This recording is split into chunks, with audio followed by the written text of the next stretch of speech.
So apa khabar semua orang ini? Sihat eh? Sihat eh? Okey, Cik Zarif, apa khabar Cik Zarif? Okey, Cik Haris. Okey, Haris Azhan. Okey, sihat ke? Okey, macam mana cuaca di sana tu? Okey ke tak okey eh? Amboi, lewat je nak report sikit tau. Reporter tau. Okey, tak dapat dielakkan. Saya selaju yang mungkin lah tadi eh. Okey, Cik Joanna, okey. Macam mana orang-orang di Malaysia Timur? Semua orang sihat ke tak sihat? Sihat eh? Okey, so apa khabar Cik Sobana? Apa khabar? Kabar sihat ke? Okey, macam mana? Boyfriend sihat? Sobana, boyfriend sihat? Just mengangguk atau geleng sahaja? Tak apa, we won't judge. Jangan marah ya, usik-usik je. Okey, so seterusnya makan apa hari ni? Nanti saya nak buat, hari ni saya nak buat kerabu kaki ayam for dinner. Okey, so Cik Hafizah, welcome to the class. Cik Hafizah, pelajar baru ke Cik Hafizah? Pelajar baru ke? Okay, welcome to the class. Okay, so seterusnya Cik Alia Maisara, Cik Nur Aisyah dan juga yang lain-lain. Hai. Okay, yang lain ni mana ni? Yang lelaki ni berat sangat. Bila nak belajar ni slow je.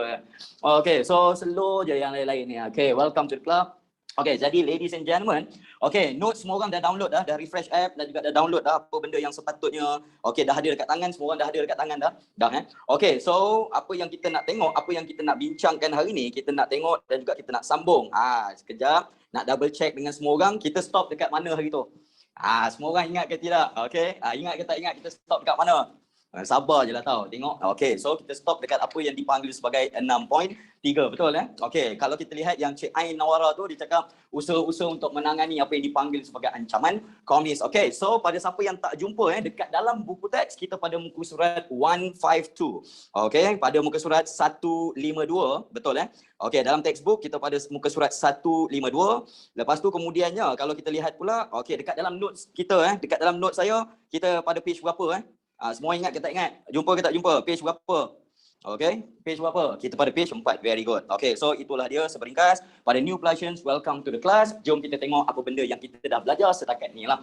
Okay, jadi macam biasalah kita nak bincangkan apa dulu Kita nak tengok apa yang dipanggil sebagai episod-episod lalu yang ada dekat dalam kita punya bab 6 ni. Okay, terutama ni untuk kawan-kawan kita yang baru join dan sebagainya. Okay, jadi dekat dalam episod-episod lalu ni, apa benda? Dekat dalam bahagian yang pertama, dekat dalam 6.1, kita dah tengok dan juga kita dah bincangkan pasal kemasukan apa yang dipanggil sebagai pengaruh komunis ke negara kita ni lah. Okey, jadi dekat dalam pengaruh komunis yang dekat negara kita ni, apa benda yang telah kita bincangkan? Okey, kita dah tengok pasal yang kedatangan komunis ke negara kita ni, kita secara umumnya pecahkan kepada dua lah. Nombor satu yang datang dari China, lepas tu kemudiannya nombor dua yang datang dari Indonesia. Okey, jangan lupa Cik Alia Maisara, jangan lupa yang dari China ni ada berapa pertubuhan? Ada dua. Lepas tu kemudiannya yang dari Indonesia ada satu, iaitu PKI. Right, senang je. Lepas tu kita kena tahu, habis yang bawah pengaruh komunis, menyebabkan kita belajar pula bahagian yang seterusnya, berlakunya penubuhan apa? PKM. Okey, Cik Ain Nawara, ingat lagi tak PKM? Kampung siapa yang wujudkan PKM ni? Orang Kolopilah. Okey, jadi Kolopilah memulakan PKM pada tahun 1930. Kalau kamu tengok kalau kamu fikir-fikirkan balik Cik Liana, kalau kamu pergi Cik Liana Nasuha pernah sampai ke Kolopilah tak? Pernah sampai Kuala Pilah? Pernah. Okey. Jadi kalau kamu tengok pekan Kuala Pilah tu macam tak sangka kan? Betul ke? Okey, bermulanya PKM dekat pekan yang nampak macam innocent je, betul tak? Nampak macam tak bersalah je. Tapi itulah dia permulaan sesuatu yang hebat. Tak semestinya dekat tempat yang nampak ganas kan? Okey, next. Seterusnya, bila kita dah tengok yang dekat sini, kita tahu yang mereka pun terlibatlah sampai ke mana. Mereka ni melibatkan diri sampailah berlakunya Perang Dunia yang Kedua. Okey, di mana dekat dalam Perang Dunia Kedua, apa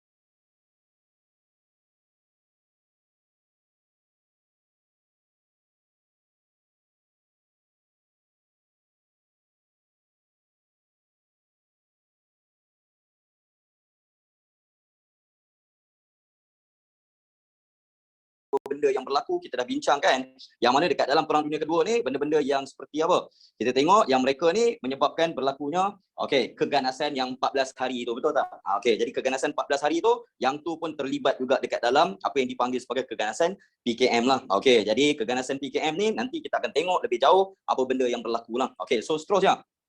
Jadi bila kita dah tengok dan juga kita bincangkan yang tu dekat dalam 6.2. Dekat dalam 6.2 kita bincangkan pasal apa? Mulalah apa yang berlakunya, apa yang dipanggil sebagai ancaman komunis dekat negara kita ni lah. Jadi dekat dalam ancaman komunis dekat negara kita 6.2 ni, apa benda yang kita bincangkan, apa benda yang kita dah belajar. Jangan lupa dekat dalam ni antara benda-benda yang utama yang kita telah tengok, maka bermulalah apa yang dipanggil sebagai darurat. So Darurat untuk pengetahuan anda, dia telah bermula apabila kita lihat ni Okey, saya nak tunjukkan satu yang menarik ni. Mana benda yang menarik ni? Okey, di mana kalau kita lihat dia bermula apabila keganasan yang pembunuhan tu ni Alright. So mana? Alright. So bila apa yang kita lihat seterusnya dekat sini yang pembunuhan 3 orang pegawai British tu, pengurus ladang tu. Jadi inilah dia yang kita lihat, yang kesan dia kan. Antaranya kita lihat, okey, bila dia dah bakar ladang dan juga dia bunuh apa yang dipanggil sebagai pengurus-pengurus ladang tu. Tapi sebelum dia bunuh pengurus ladang tu, ada tak orang-orang tempatan yang mati? Ada ke tak ada? Ada. Tapi dia tak isytiharkan darurat. Sampailah bila berlakunya peristiwa ni, barulah darurat diisytiharkan. Jadi itu yang dekat kita tengok pasal 6.2. Jadi apa benda yang seterusnya? Lepas ancaman komunis, kita tengok juga apa yang dipanggil sebagai mereka punya tindakan. Yang tadi gambar tadi dia tunjukkan seringkas pasal tindakan komunis lah. Okey, di mana komunis dia mula buat keganasan, lepas tu kemudiannya dia buat macam-macam perkara lagi lah. Okey, jadi antara benda-benda yang mereka telah buat, apa dia? Dia lumpuhkan ekonomi. Jadi bila nak lumpuhkan ekonomi, apa benda utama yang dia telah lakukan? Dia lumpuhkan benda yang berkaitan dengan pemilikan British. Jadi itu yang kita lihat, dia derailkan kereta api. Okey, maksudnya sebab apa? Kereta api ni British punya, barangan ni British punya. Jadi dia musnahkan. Lepas tu masa yang sama kita lihat kan berlakulah keganasan-keganasan yang lain. Jadi itu yang menyebabkan mereka akan mengisytiharkan apa yang dipanggil sebagai darurat. Yang ni gambar yang sangat-sangat glamour sewaktu pengisytiharan darurat dan juga kampung baru. Imagine kita ni kalau nak keluar masuk kampung Cik Insyirah, kau bayangkan keluar masuk kampung kau macam ni. Siap ada guard post, siap ada tower macam ni. Kalau Amanda, malam-malam kamu lari keluar ke kan, nak pergi beli burger, okey tiba-tiba kena tembak ke. Yes. Sama lah ni gambar yang cover buku saya tu lah.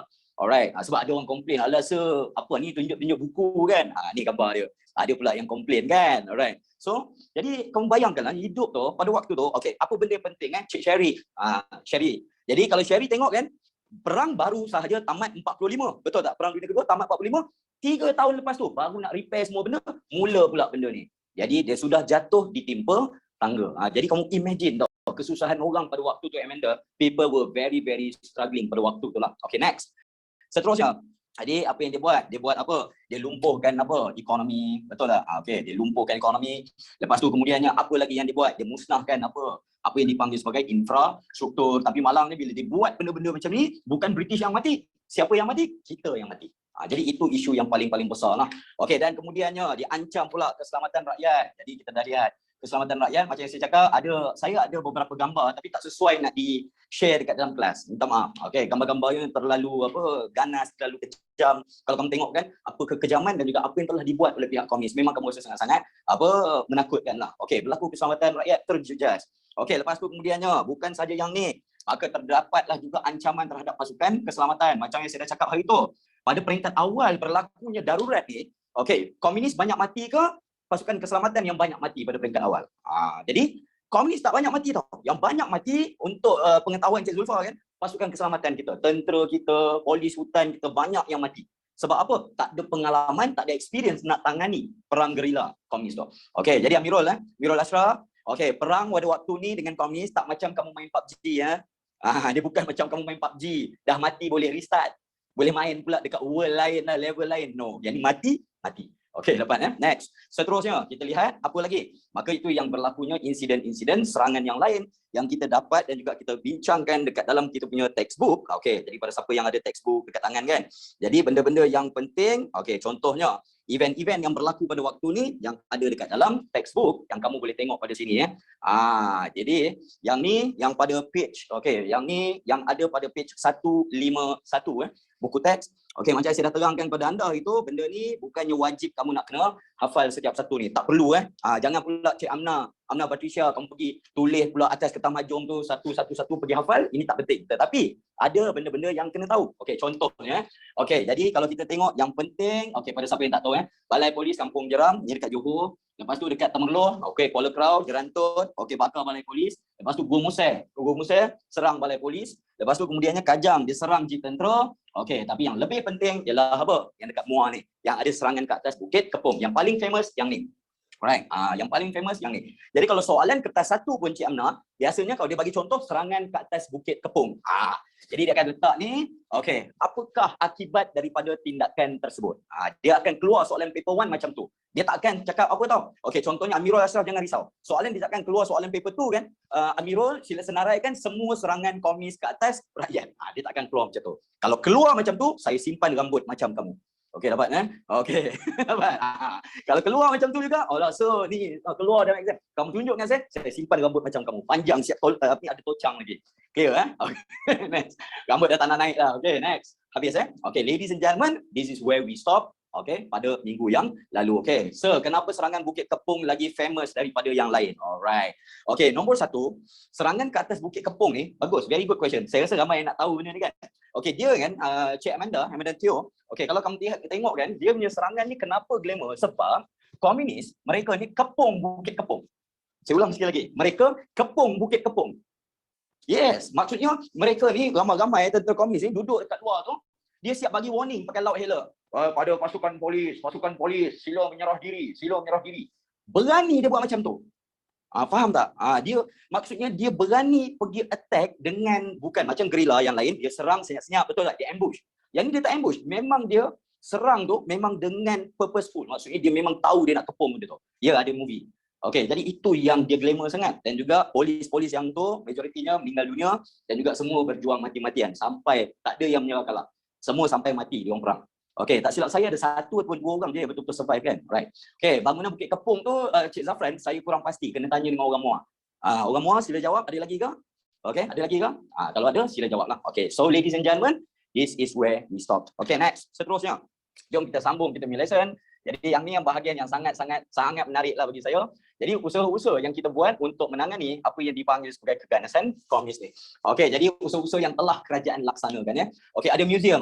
Cik Batisha cakap ada museum sahaja Okey, jadi usaha yang pertama, apa yang kerajaan telah buat, kerajaan telah laksanakan apa yang dipanggil sebagai penguatkuasaan undang-undang.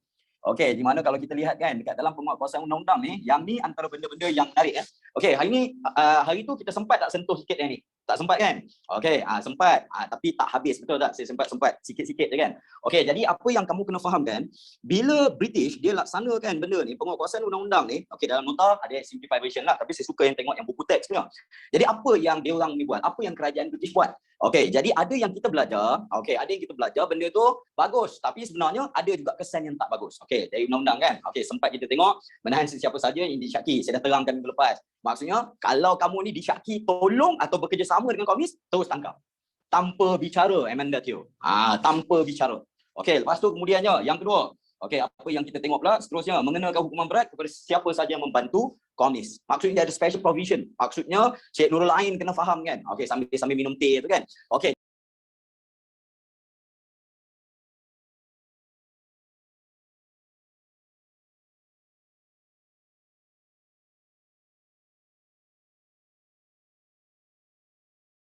Jadi kita lihat mengenakan hukuman berat pada siapa yang disyaki bantu je terus kena. Alright. Jadi ada juga orang-orang yang innocent kena. Itu masalah dia. British ambil kesempatan juga. Okey, lepas tu kemudiannya, okey, kita tengok pula yang ketiga, alright, mengetatkan undang-undang senjata api dengan mengenakan hukuman mati terhadap sesiapa yang membawa senjata api atau bahan letupan. Okey, so Nurul Ain, undang-undang ni masih lagi kekal sampai ke hari ni. Cik Nur Insyirah dan juga yang lain-lain, kamu kena ingat undang-undang ni masih kekal sampai ke hari ni. Pernah dengar tak seorang lelaki ditahan, okey, seorang lelaki ditahan dan kemudiannya dijatuhkan hukuman bla bla bla kerana memiliki senjata api. Kan ada hukuman gantung. Daripada zaman ni lah. Maksudnya undang-undang tu kekal sampai sekarang. Okey, saya nak tanya kamu, jom kita debatekan sikit Kamu rasa undang-undang ni bagus ke tak bagus untuk negara?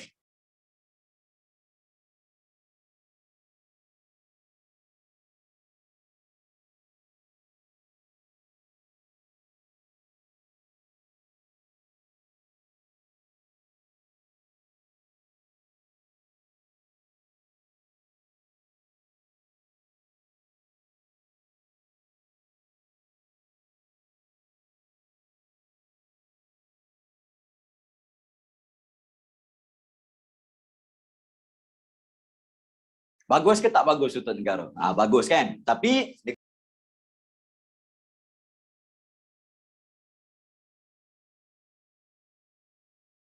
Cik Nur Insyira dan juga yang lain-lain, kamu kena ingat undang-undang ni masih kekal sampai ke hari ini.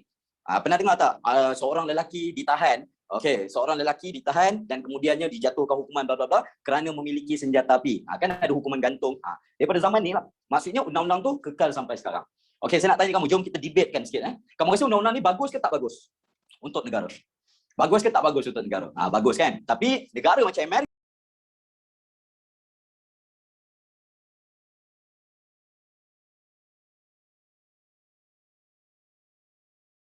tak benarkan benda ni. Untuk pengetahuan anda, dalam perlembagaan Amerika Syarikat, kamu tak boleh laksanakan benda ni. Sebab di dalam perlembagaan, right to bear arms. Maksudnya, rakyat boleh memiliki senjata. Dekat dalam perlembagaan Amerika tak boleh. Alright. Dan seterusnya, kita tengok pula apa yang British buat. Geledah rumah kediaman. Lepas tu kemudiannya kita tengok pagar kampung, adakah perintah berkurung, wujudkan kampung baru dan memindahkan serta menempatkan penduduk. Di mana? Rakyat awam takut-takut dengan polis British ke dia orang baik-baik? Kalau kamu tak buat salah, kamu tak takut lah. Dia orang okey je. Sebab British pun, nanti kita akan belajar perang saraf, Cik Nazrul. British pun dia tak berani layan kita dengan lebih kurang je. Dia tak berani buat kurang ajar dengan orang tempatan. Sebab dia perlukan apa? Sokongan. Dia perlukan sokongan kita. Jadi dia kena berbaik-baik dengan kita. Cik Faisal tanya, kalau dekat Malaysia kena ada lesen untuk beli senjata? Yes. Tapi orang macam saya, tak ada lah. Tak boleh mohon lesen. Kalau mohon pun belum hantar borang dah kena reject lah. Benda pertama dia tanya, apa pekerjaan kamu? Cikgu. Kau cikgu apa? Kamu nak pakai senapang? Kamu nak buat apa cikgu? Nak tembak Joanna. Kalau dia tak nak dengar ataupun tidur dalam kelas. Boleh? Dapat tak lesen macam tu? Tak dapat lah. Dia ada syarat-syarat dia. Next. Jadi ini yang kita tengok, kampung baru dan sebagainya. Dan kemudiannya, yang ni yang kita sempat juga sentuh minggu lepas kan. Mengharamkan apa yang dipanggil sebagai PKM dan parti-parti politik yang berfahaman radikal. Jadi Cik Nazrul ingat tak last week saya cakap, apa yang British buat dekat dalam ni, dia ambil kesempatan. Maksudnya pihak-pihak yang tak suka, kita dah belajar kan awas, peta, peram, PKMM, Hizbul Muslimin ni, pembangkang ke sokong komunis, sokong kerajaan ke pembangkang mereka ni. Pembangkang. Jadi dia ambil kesempatan, dia tangkap semua ni, tuduh semua ni join siapa? PKM. Nampak tak? So undang-undang darurat ni disalahgunakan juga oleh pihak British. Jadi dia benda baik tapi dia ambil kesempatan, dia tangkap siapa yang lawan British. Sedangkan lawan dari segi politik bukan guna senjata.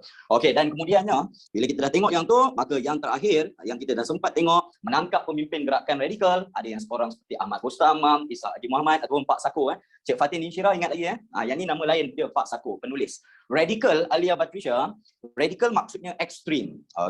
Memang dari dulu tak anggap British baik. Yes. So jadi Ishak Haji Muhammad ni penulis. Abu Bakar Al-Bakir dan juga Khatijah Siddiq, mereka ni semua kena tangkap sebab apa? Radikal, sebab pembangkang. Khatijah Siddiq tu adik-beradik dengan Miss Bun Siddiq? No, nama sama. Tak ada kena-mengena. Macam bab 5, lebih kurang dia. Lebih kurang. Jadi bab 5 kan kita belajar yang mereka ni semualah putera AMCJA, sebab itulah British tak nak dengar cakap mereka. Faham tak? Sebab mereka ni British tuduh berkaitan dengan siapa? PKM. Dapat British dalam English pun British juga ke? Ya. Alright. So, seterusnya apa yang kita nak tengok? Alright, kita nak tengok pasal yang kedua, sambungan jadi kerajaan British pada waktu tu buat apa? Buat pemerkasaan, kita pinggir pemerkasaan pasukan yang dipanggil sebagai pasukan keselamatan. Di mana pemerkasaan pasukan keselamatan ni merujuk kepada apa? Yang merujuk pada benda-benda yang British tubuhkan untuk tangani apa yang dipanggil sebagai komunis lah. Jadi kalau kita lihat untuk tangani komunis ni, apa benda yang British telah buat, apa yang telah diwujudkan, jadi macam-macam benda lah. Jadi antaranya British telah buat dan juga telah wujudkan apa yang dipanggil sebagai, bahagian yang pertama, dia telah tubuhkan pasukan keselamatan ni pecah jadi 3. Dia ada nombor 1 kita panggil sebagai polis, nombor 2 kita panggil dia sebagai tentera, maksudnya kategori tentera lah. Lepas tu kemudiannya nombor 3 kita ada pula apa yang dipanggil sebagai sukarelawan. Sukarelawan ni volunteer lah. Macam hari tu saya pergi cucuk vaksin itu, jumpa pelajar, bekas pelajar saya, dia yang arrangekan vaksin. Alright. So, ada 3, polis, tentera, sukarelawan. Jadi apa benda yang British telah buat, apa benda yang British telah tubuhkan lah. So, jadi nombor 1, apa yang kita kena tahu, polis, dia polis dulu. Jadi apa yang British buat dari segi polis. Jadi kita ni tahun 1948 belum lagi kita merdeka kan. Jadi dia tubuhkan apa yang dipanggil sebagai SP.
turut dipanggil sebagai apa tau? Mata-mata. Dia orang dulu memang panggil mata-mata. Okay, special branch ni untuk mengetahui anda, polis yang biasanya tak pakai uniform. Okay, jadi kalau kamu tengok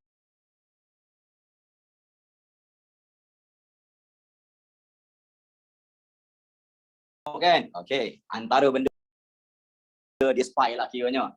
Okay, yang ni merupakan tentera British. Ini kita panggil sebagai Highlander. Kalau kamu tengok kan, dengan dia punya kilt tadi kan, handsome. Okay, handsome kan. Okay, so jadi ini merupakan British Grenadiers ataupun apa yang dipanggil sebagai Scottish Highlander. Dia bukan pakai skirt, itu kita panggil sebagai kilt. Ulang sekali lagi, kilt. Untuk pengetahuan kamu, saya ada satu kilt. Saya dah lama dah saya nak tangkap gambar kan. Okey, nak tangkap gambar pakai kilt, pakai macam ni tapi segan lah kan. Okey, ada kawan saya ada bagi saya satu kilt. Okey, tak nak pakai kilt, nanti kamu gelakkan saya. Yes. Okey, so dia memang pakai kilt.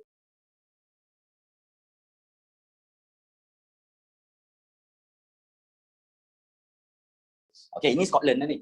Okey, yang ni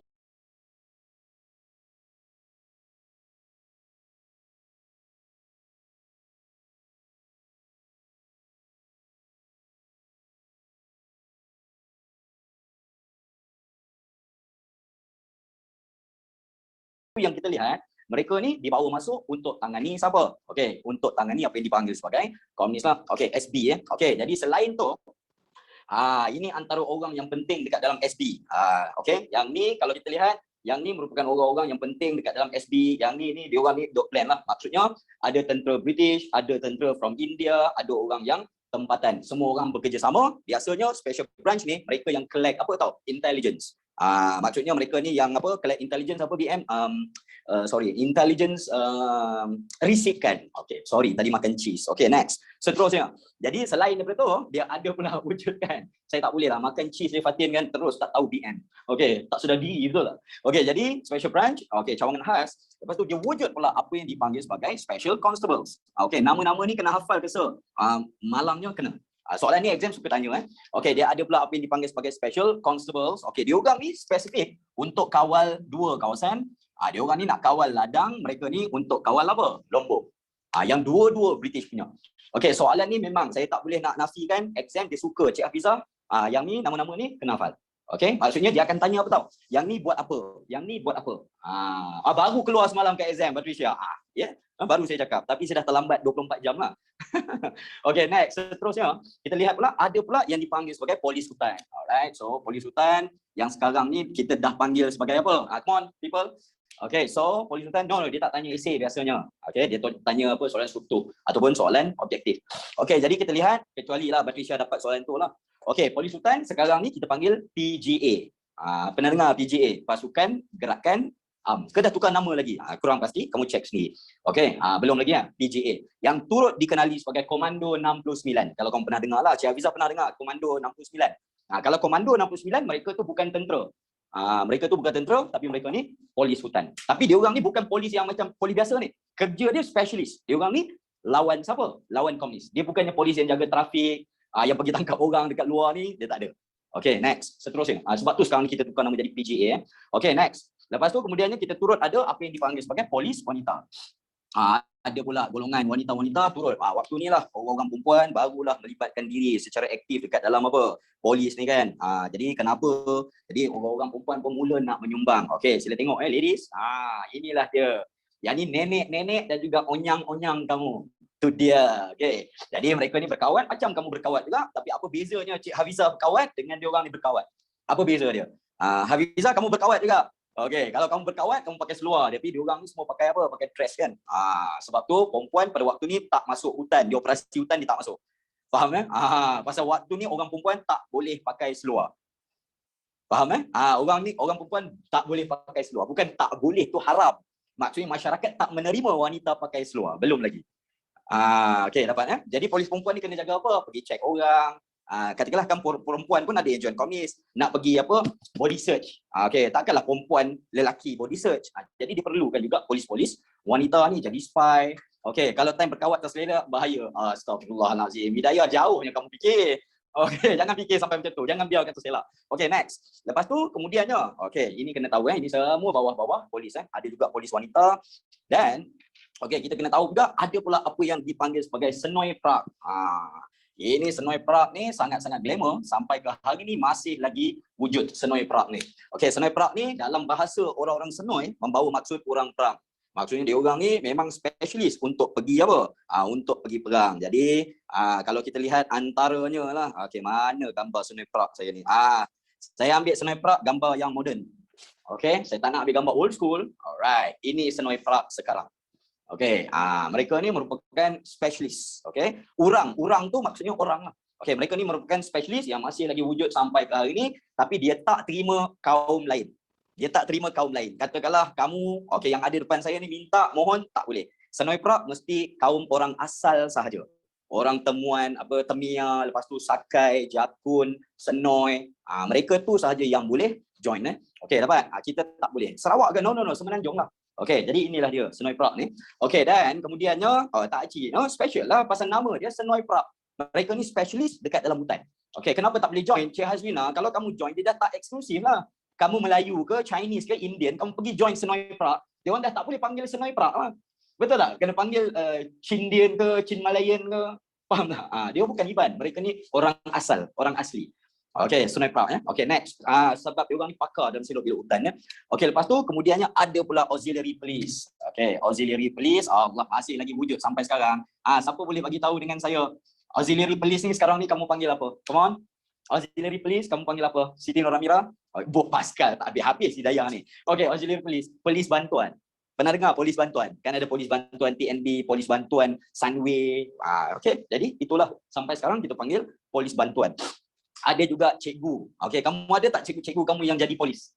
Saya ada kawan-kawan saya yang auxiliary police. Maksudnya dia cikgu, siang pergi sekolah. Okey, pagi, lepas tu petang dia lapor diri, dia jadi polis. Ada, alright, dapat jadi itu yang kita tengok. Dia orang ni ada kuasa macam polis tapi hanya dekat kawasan yang mereka jaga. Saya ulang sekali lagi, mereka ada kuasa macam polis tapi hanya di kawasan yang mereka jaga. Contoh, kalau kamu jumpa polis bantuan, dia tulis kat sini polis bantuan TNB. Maksudnya dia boleh tangkap kamu kalau kamu menceroboh kawasan TNB. Jadi kalau luar daripada kawasan TNB, dia tak ada kuasa. Macam polis biasa, dia punya kuasa seluruh. Faham ya? Jadi itu. Boleh pegang pistol ada juga. Boleh pegang, tapi dia orang jarang bawa pistol lah. Okay, next. Seterusnya. Jadi itulah yang dipanggil sebagai polis. So ladies and gentlemen, SB, Special Constables, Polis Hutan, Polis Wanita, Senoi Prague, Auxiliary Police, kena tahu seberingkasnya, dalam note pun ada Okey, macam ni. Okey, kamu kena tahu SB apa kerja dia. Alright. Special Constables apa kerja dia. Polis Hutan apa kerja dia. Itu sahaja. Dia tak akan tanya secara detail apa nama dia punya founder lah, wanita pertama yang jadi polis wanita, soalan macam tu tak akan keluar Alright. So seterusnya, kita ada juga mereka ni untuk pengetahuan anda. Mereka ni untuk pengetahuan anda, dia ni okey, banyak dia pertahankan kampung, dia pertahankan bandar jugalah, tapi hanya dekat kawasan yang tertentu. Okey, next. Kita nak tengok pula apa yang ada dari segi ketenteraan. Okey, yang ni pun penting. Okey, nak tanya waktu komunisme bermula, kita ni dah merdeka belum Siti Zubaidah? Kita dah merdeka ke belum waktu komunis ni mengganas, mula masuk? Belum lagi kan? Okey, jadi kita tak ada pengalaman lawan komunis. Sebab tu kita perlukan bantuan orang lain. Jadi itu yang mulalah kita wujudkan apa yang dipanggil sebagai Ashkar Melayu. Okey, yang sampai sekarang masih lagi antara batalion terbesar dekat Malaysia lah. RAMD, Regiment Ashkar Melayu Diraja. Okey, yang ni masih wujud sampai ke hari ini. Okey, lepas tu kemudiannya kita ada pula pasukan-pasukan yang dipanggil sebagai tentera-tentera ataupun Ashkar Commonwealth. Ini tentera-tentera daripada negara-negara Commonwealth. Antaranya yang pernah datang tolong kita, okey, Australia. Lepas tu kemudiannya siapa lagi? New Zealand datang. Lepas tu India dia datang. Lepas tu kemudiannya kita ada Afrika Timur, okey, East Africa. Okey, Afrika Timur. Lepas tu kemudiannya kita ada juga Uganda, Rhodesia dan juga Fiji. Okey, Uganda, Rhodesia, lepas tu negara yang kita panggil sebagai Fiji. Okey, patutlah kita ada sukan Commonwealth. Yalah. Okey, seorang pun tak tanya dengan saya. Seorang pun tak tanya dengan saya. Apa yang patut kamu tanya? Come on. Apa yang patut kamu tanya dengan saya? Dah tengok list negara, dah tengok nama Ashkar Commonwealth. Apa soalan yang sepatutnya kamu tanya, kamu tak tanya lagi? Bukan Commonwealth tu maksud apa? Commonwealth ni negara bekas tanah jajahan British. Kamu tak tanya kenapa PBB tak bagi bantuan dekat kita? Betul tak? Kan PBB dah ada, kita anggota PBB. Kenapa PBB tak masuk lagi? Tak tolong. Jadi jawapan dia senang. Sebab kita ni lawan siapa? Komunis. Okey, jadi bila kita lawan Pertubuhan Bangsa-Bangsa Bersatu, Cik Ain. Jadi bila kita lawan komunis, ada Rusia, ada China yang merupakan komunis dekat dalam tu. Jadi PBB tak boleh masuk campur. Faham Sebab tu kita kena dapat bantuan daripada tentera apa? Commonwealth. Okey, so saya pun buatlah kajian. Kenapalah mereka-mereka ni semua dibawa masuk? Okey, jadi antara sebabnya okey, so antara sebabnya mereka ni datang daripada negara-negara yang mempunyai climate ataupun iklim yang sama dengan kita. Okey, Olimpik satu dunia, Commonwealth hanya bekas tanah jajahan British. Okey, jadi itu yang kita tengok. Ini gambar color. Okey, yang ni Regimen Askar Melayu Diraja. Okey, yang tadi tu RAMD. Okey, lepas tu kemudiannya kita ada pula yang ni merupakan tentera-tentera campur. Ada yang daripada New Zealand, ada yang daripada India, ada yang datang dari Australia. Okey, lepas tu kemudiannya tengok Okey, kemudiannya tadi polis wanita, kita ada pula yang dipanggil sebagai tadi gambar lama Senoi Perak. Ingat tak Senoi Perak? Inilah dia tentera yang pergi latih mereka. Mat Saleh yang melatih Senoi Perak. Ini semua orang-orang Senoi lah ni. Okey, maksudnya kaum orang-orang asli. Okey, jadi itulah dia. Fiji tu dekat mana? Fiji ni dia kepulauan kecil sebelah kanan Indonesia. Dia dekat dengan Tonga dan juga sebagainya. Okey, jadi kenapa? Sebab mereka ni semua orang ni orang-orang yang datang daripada negara-negara yang iklim lebih kurang dengan kita. Sebab perang dengan siapa? Dengan komunis dalam apa? Dalam hutan. Jadi kalau kamu bawa Mat Saleh semua, dia orang ni tak biasa dengan hutan kita. Okey, jadi orang British tu tak pakai baju juga dah. Kenapa? Panas. Dalam hutan panas. Kamu pun pernah masuk hutan kan? Kan macam panas dekat dalam hutan. Okey, so seterusnya kita turut bawa masuk siapa? Kita turut wujudkan apa yang dipanggil sebagai Sarawak Rangers. Alright. Okey, Sarawak Rangers pun Regimen Ranger Diraja masih lagi wujud sampai ke hari ni. Jadi pada siapa yang nak tahu Sarawak Rangers ni, ini antara orang-orang yang terawal join dekat dalam Sarawak Rangers. Nampak Okey, Sarawak Rangers ni kebanyakannya orangnya merupakan orang kaum Iban. Okey, nampak ini tengah training ni. Okey. Jadi saya rasa dia orang ni just tangkap gambar kan, posing je. Okey, dia tak menembak pun waktu tu. Posing je. Okey, untuk tunjukkan gambar je. Okey. Jadi inilah dia yang dipanggil sebagai Sarawak Rangers. Okey, next. So, habislah dia Polis, kita ada tentera dan juga yang ketiga, kita ada pula sukarelawan Okey, di mana dekat dalam sukarelawan yang paling penting kalau kita lihat dari segi sukarelawan apa yang dipanggil sebagai Home Guard. Okey, kamu kena tahu pasal Home Guard.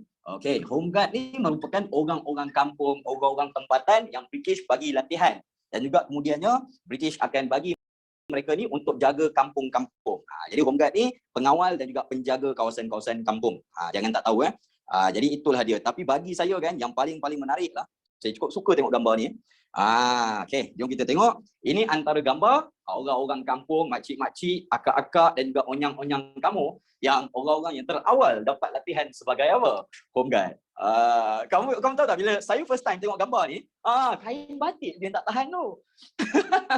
Kamu bayangkan Fatin, saya selalu imagine apa tahu? Kalau makcik-makcik ni, dia orang ni nak kejar komunis. Berpakaian macam ni, macam mana nak kejar?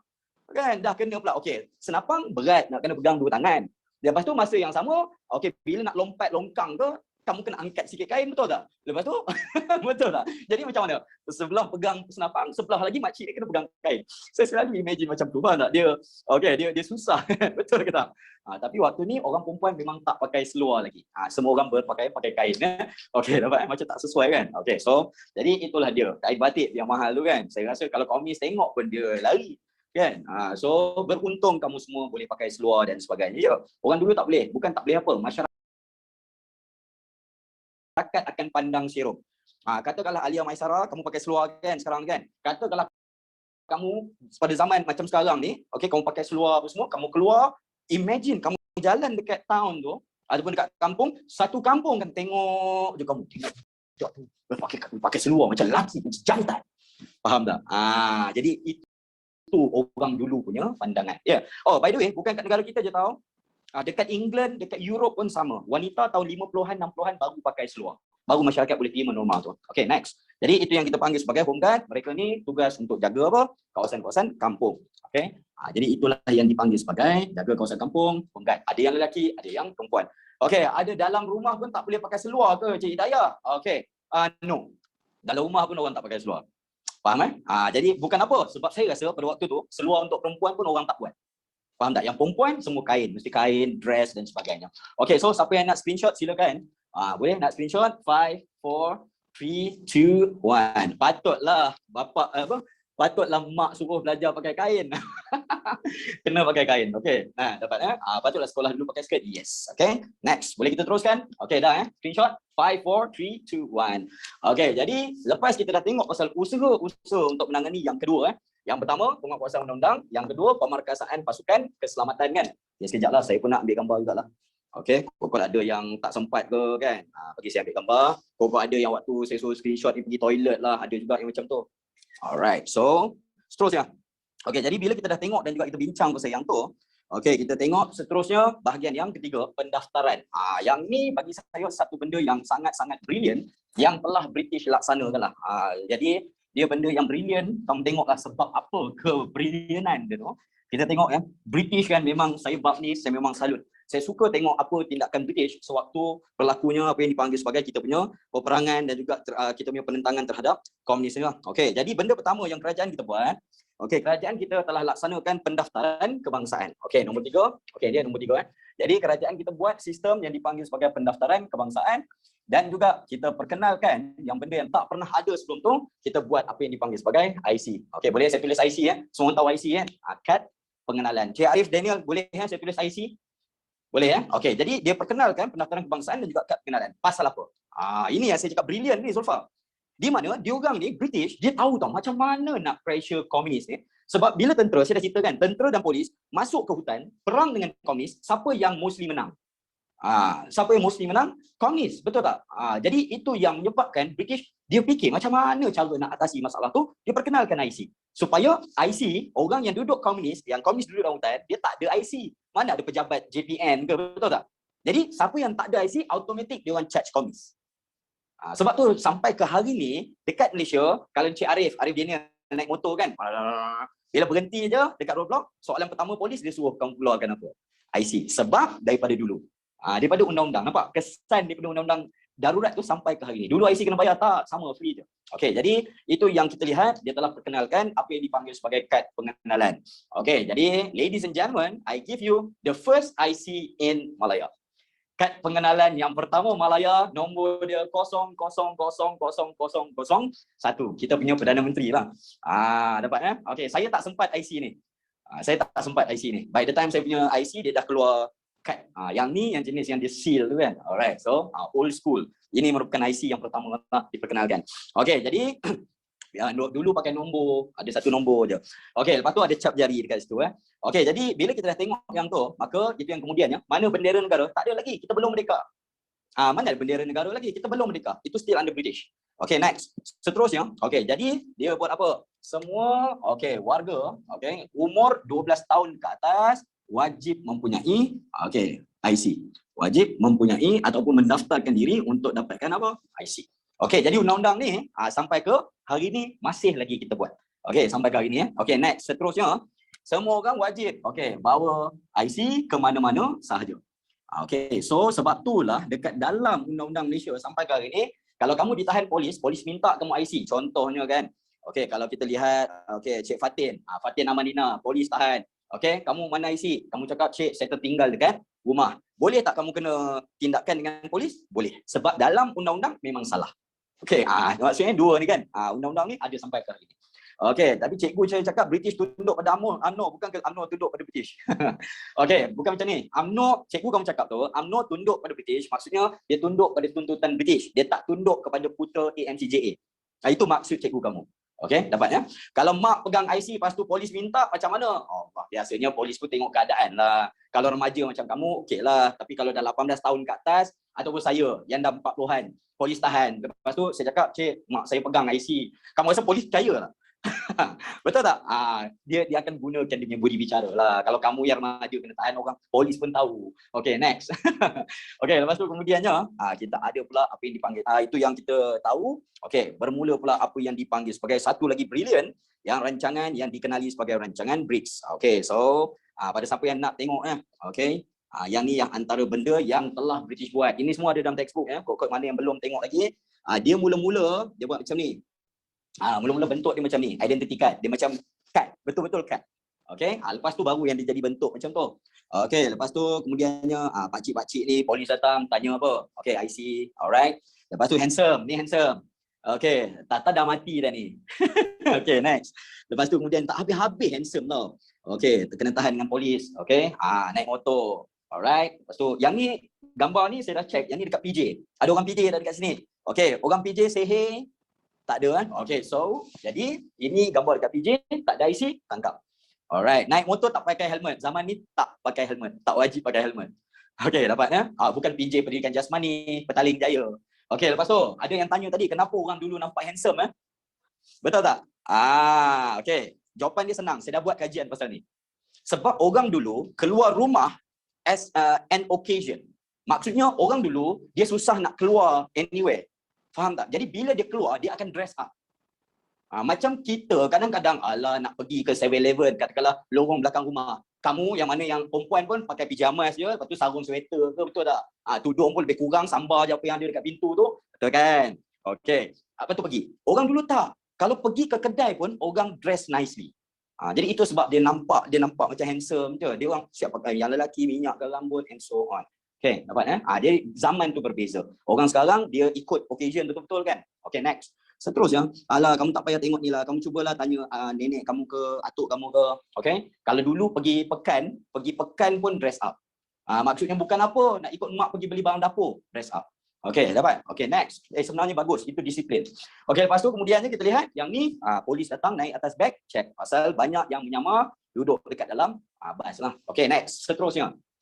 Jadi bila kita dah tengok yang tu, maka yang keempat, yang ni lebih brilliant. Jadi British telah perkenalkan satu rancangan yang dipanggil sebagai rancangan BRICS. Okey, bagi saya ini brilliant lah. Jadi dia telah dilancarkan oleh Sir Henry Gurney. Jadi kalau kamu tengok dia telah dibuat dan juga dilancarkan oleh Sir Henry Gurney. Okey, dan juga kemudiannya dilancarkan. Yang lancar kamu jangan ni lancarkan merupakan Pesuruhjaya Tinggi British, itu Sir Henry Gurney. Jadi jangan pula kamu confuse sebab bila kamu buka je textbook, bila kamu buka textbook, kamu nampak muka dia ni. Jangan confuse Cik Syazah, Nur Syazah, Wardina, jangan confuse. Okey, sebab Sir cakap, yang lancarkan Sir Henry Gurney. Tapi kamu pergi jawab, siapa yang melancarkan? Sir Harold Rawdon Briggs. Briggs ni, dia punya, ketua operasi. Faham tak? Yang lancarkan tu Pesuruhjaya. Tapi dia ni yang in charge untuk dia punya operasi dia. Brilliant. Bagi saya, dia ni seorang yang sangat-sangat bijak. Okey, bukan Sir Henry Gurney ni kena bunuh dengan komunis ke? Yes. Okey, dapat? Sekolah Henry Gurney itu sempena nama Sir Henry Gurney lah. Okey, next. Seterusnya. Jadi apa benda yang kenapa bukan Sir Henry? Dia macam ni. Yang lancarkan Sir Henry Gurney, tapi rancangan tu diketuai oleh BRICS. Faham dia macam tu lah, macam Perdana Menteri merasmikan pelancaran satu murid satu sukan. Tapi yang in charge dia bukan Perdana Menteri, betul tak? Jadi yang in charge tu mungkin Menteri Pelajaran ke. Faham dia macam tu. Jadi jangan confuse Okey, next. Seterusnya. Jadi rancangan BRICS ni untuk pengetahuan kamu dia kenapa dia punya tujuan. Ini soalan ni selalu keluar paper 2, di mana tujuan dia untuk pengetahuan anda untuk putuskan hubungan PKM dengan Min Yuan. Saya ulang sekali lagi, nak putuskan hubungan PKM dengan Min Yuan. Jadi kamu kena fahamkan benda ni untuk exam. Okey, nombor 1 PKM, semua orang tahu Okey, PKM Parti Komunis Malaya lah. Cik Dia Diana. Okey, Cik Dia ingat tak, tahu tak apa itu Min Yuan? Min Yuan ni communist sympathizers. Saya ulang sekali lagi, Min Yuan merupakan communist sympathizers. Dia tak masuk hutan berperang sekali dengan PKM, tapi dia ni supply makanan kepada PKM, bagi maklumat kepada PKM, bagi ubat-ubatan, faham Dia membantu, dia bersimpati dengan PKM. Support. Okey, sorry nak tanya kenapa sekolah tu nama dia Henry Gurney, sempena nama Sir Henry Gurney lah. Okey, sebab dia ni kan pandai mengawal orang, sebab tu sekolah pemulihan akhlak tu nama dia. Okey, dia macam orang tengah, very good. Jadi apa benda yang British, sebab dia cakap dia ni brilliant tau, Mak Saleh ni. Jadi dia tak boleh tangkap semua orang. Betul ke tak betul? Takkan kamu nak pergi, saya shock semua kaum Cina ni join Min Yuan. Takkan kamu nak tangkap semua kaum Cina yang ada dekat Malaya. Betul? Dan juga dia bukannya ada pakai name tag ke, saya Min Yuan.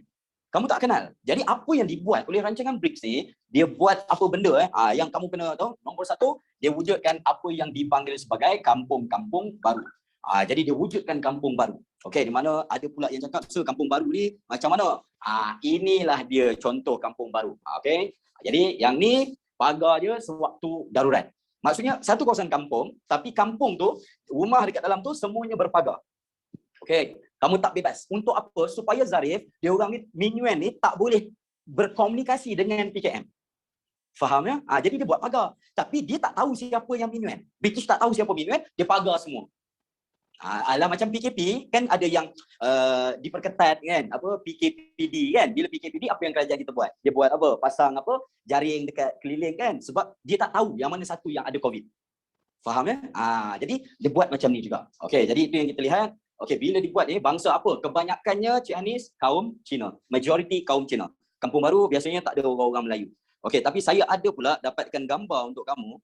Okey, ada pula yang kotlah ada yang nak tanya kan, sekarang ni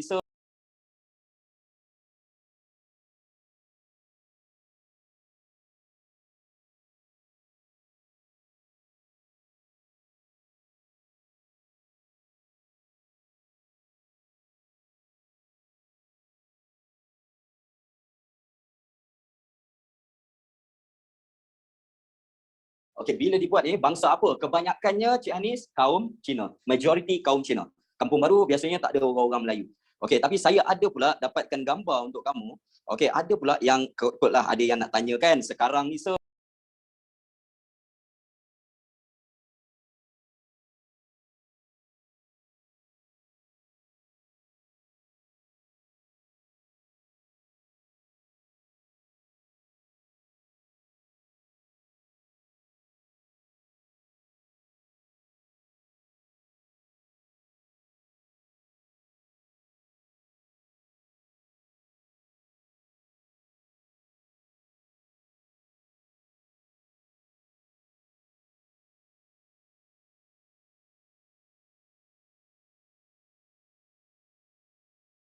ni. Okey, dulu pagar dia yang macam saya tunjuk tadi. Sekarang ni dia macam ni. Pernah tak jumpa kampung-kampung kaum Cina yang macam ni? Kalau kamu nampak ada je perkataan kampung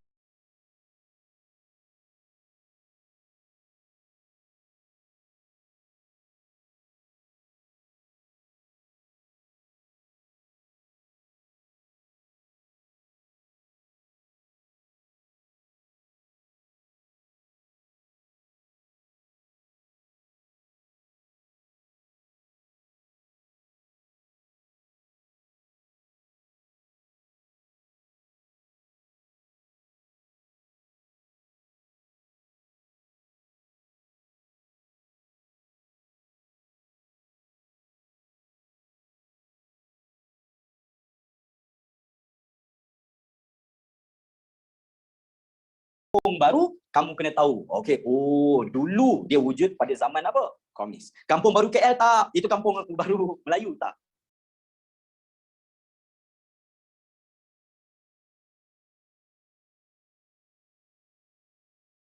Dia mesti kampung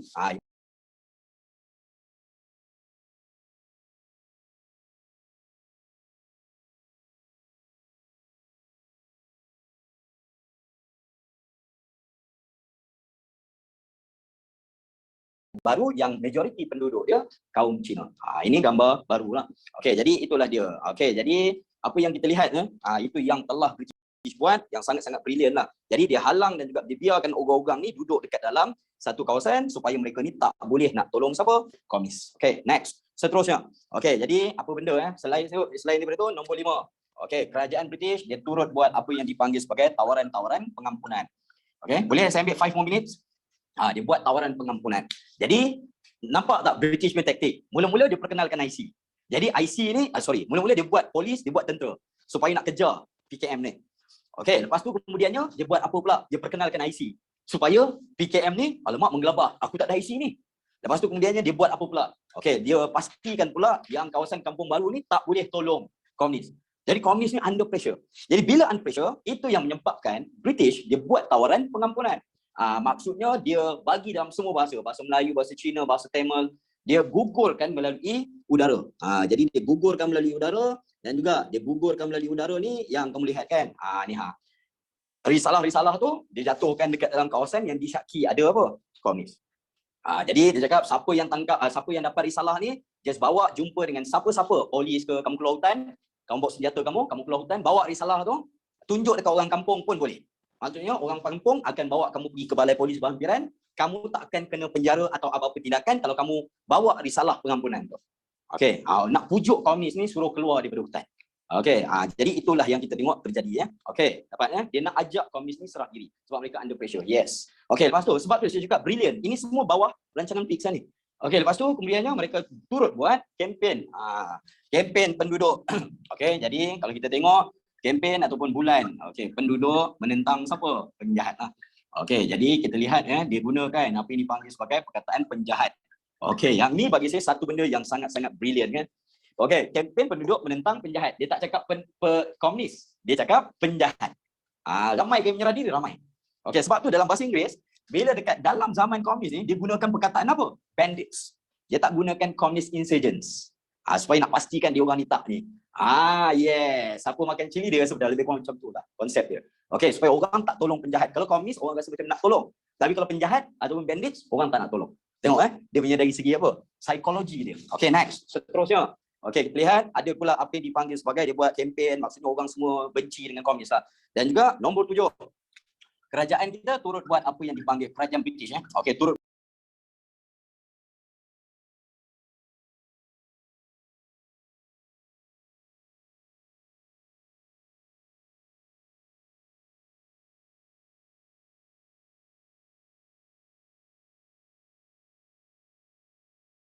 panggil sebagai perintah berkurung. Perintah berkurung ni kamu tahulah daripada pukul 6 pagi dan juga sampai 6 petang sampai 6 pagi. Dapat ya? Jadi itu pun kita tengok perintah berkurung tu dibuat supaya orang tak boleh keluar. Dan juga orang tak boleh pergi berurusan dengan komunis. Dulu pun ada PKP. Cik Zarif lagi lama 12 tahun kot. Okey. Bukan semua kawasan lah tapi 12 tahun. Just imagine. Okay, next. Lepas tu ada pula bulan Mac ya. Mac tahun 1952, Mac tahun 1952, penduduk kawasan Tanjung Malim dia pernah kena 22 jam. Okey, penduduk Tanjung Malim pernah kena denda 22 jam tak boleh keluar. Sebab mereka ni disyaki tolong siapa? Tolong komunis. Penduduk Tanjung Malim, polis cakap tak boleh keluar. For 22 hours. Imagine, kamu tak boleh keluar langsung daripada rumah. Okey, dan apa yang kita lihat, yang perang saraf kita akan sambung pada minggu hadapan. Pasal perang saraf ni dia banyak. Kalau keluar, kalau kena tembak, tak boleh ambil tindakan terhadap kerajaan. Okey, dapat ya. Okey, so ladies and gentlemen, kita tengok usaha menangani komunis sampai ke nombor berapa? Nombor 7. Okey, sebab apa? Sebab yang nombor 8 ni, dia punya pecahan dia banyak. Perang saraf ni kita kena belajar sekali. Sebab dia banyak yang lain. So kita stop dekat sini. Amanda Teo, kita dapat sampai nombor 7 untuk hari ni. Okey, boleh faham tak? Okey, boleh ya?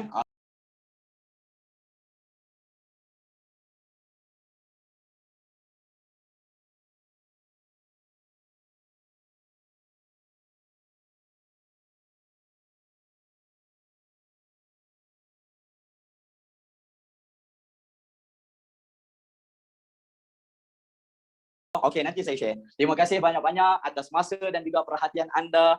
Okey, selamat berhujung minggu semua orang. Assalamualaikum, salam sejahtera. Stay home, stay safe. Take care. Bye-bye.